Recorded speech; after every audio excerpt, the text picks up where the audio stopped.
बिस्मिल्लाहिर्रहमानिर्रहीम, अस्सलाम वालेकुम। I hope you all are doing well. आज हम लेसन नंबर 4 चैप्टर नंबर 2 का सॉल्विंग रियल लाइफ स्टोरीज़ ये सॉल्व करेंगे। इसके I think so question 5 questions हैं। These are very important questions. Let's start.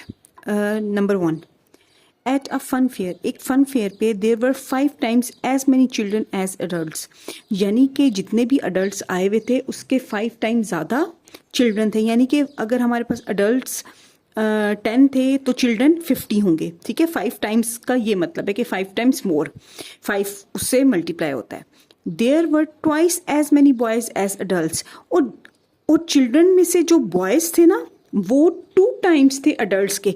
यानी कि अगर अडल्ट्स हमारे पास 10 हैं, 10 हैं, तो हमारे पास जो बॉयज थे वो 20 हैं, और गर्ल्स कितनी होगी? 30 हो गई। ठीक है, एंड ये मैंने आपको जो एग्जांपल दी है 10 और 5 की, ये मैंने अपनी तरफ से दी ताकि आपको समझ आ सके कि रेशियो कैसे बनेगी। And there were 182 more girls than adults. ठीक है, और जो अडल्ट्स थे 182 गर्ल्स उनसे ज्यादा हैं। How many people were there at the fun fair, हमने बताना है कि फन फेयर पे कितने लोग थे। चलिए इस क्वेश्चन को सॉल्व करते हैं। अब इस क्वेश्चन के सोल्यूशन में ये जो उन्होंने हमें एक चार्ट दिया हुआ है या बार्स दी हुई है, मैं इनको ड्रॉ करती हूँ कि ये कैसे ड्रॉ हुई है। ठीक है, here we use 1 unit to represent the number of adults, कि नंबर ऑफ अडल्ट्स हमारे पास कितने हैं, ये मैंने उसके लिए 1 यूनिट बना। अडल्ट्स के लिए 1 यूनिट हमने बना दिया। नेक्स्ट वो कह रहे थे कि there are 5 times as many children as adults, यानी कि जो चिल्ड्रन के टोटल बॉक्सेस बनेंगे ना, यूनिट्स बनेंगे, वो 5 बनेंगे। राइट, अब उन्होंने उसके बाद उन्होंने कहा था there were twice as many boys as adults. यहाँ पे हमने अगर अडल्ट्स इतने लिए हैं ना, ठीक है, तो जो बॉयज होंगे वो ट्वाइस हैं, यानी एक ये और एक ये, तो ये हमारे पास बॉयज आ गए। ठीक है, अब उससे जो पिछली लाइन थी जिसमें उन्होंने लिखा हुआ था there were 5 times as many children as adults, अब चिल्ड्रन में बॉयज भी आते हैं, गर्ल्स भी आते हैं। ठीक है, तो 5 टाइम्स है ना। अब बॉयज तो हमें पता चल गया कि 2 टाइम्स है, तो गर्ल्स कितनी बची? गर्ल्स 3 टाइम्स बच गई, 1 2 एंड 3। तो ये 3 बॉक्सेस जो हैं वो गर्ल्स के हैं, क्योंकि टोटल 5 टाइम्स गर्ल्स ज्यादा थी, तो 2 तो बॉयज आ गए थे और 3 फिर बची गर्ल्स। तो इस तरह से ये बॉक्सेस बने हैं। नेक्स्ट वो कह रहे हैं कि there were 182 more girls than adults, के 182 ज्यादा गर्ल्स हैं अडल्ट्स की निस्बत, यानी कि ये हमारे पास थे अडल्ट्स।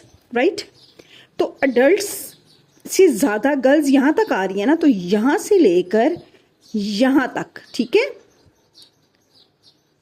यहां से लेके ये जो पोर्शन है ये 182 गर्ल्स का है, कि 182 गर्ल्स ये हैं, और जो जितने अडल्ट्स हैं उतनी ही और गर्ल्स होंगी, तो ये इस तरह से ये पोर्शन बनेगा। Right, how many people were there at the fun fair, हमने बताना है कि फन फेयर पे कितने लोग थे।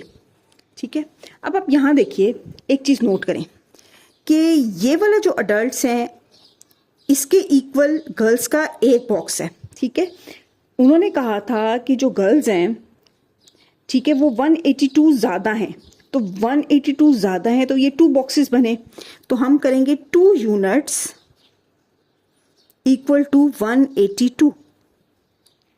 राइट, तो अब 1 यूनिट हमने निकालना है, तो 1 यूनिट हम कैसे निकालेंगे? 1 यूनिट यानी कि हम टोटल अब इस वक्त अडल्ट्स निकाल रहे हैं। 1 यूनिट 182 को डिवाइड कर दे 2 के साथ, तो ये आ जाएगा 91। ठीक हो गया, हमारे पास सिर्फ ये जो अडल्ट्स हैं ये आ गए 91। अब बॉयज कितने हैं? 91 91 2 टाइम्स, गर्ल्स कितनी है? 91 91 91 3 टाइम्स, तो टोटल ये बनते हैं, टोटल हमारे पास यूनिट्स बनते हैं 6 1 2 3। हमने टोटल 6 यूनिट्स बताने ना। 6 यूनिट्स का मतलब ये है कि जो 1 यूनिट है, ठीक है, उसको हम मल्टीप्लाई कर दें 6 के साथ, तो हमारा आंसर आ जाएगा 6 1 are 6, 6 9 are 54, तो 546। अब आप देख लो बुक में कि यही आंसर है। There were 546 people at the fun fair. I think so ये बहुत ही ईजी क्वेश्चन था।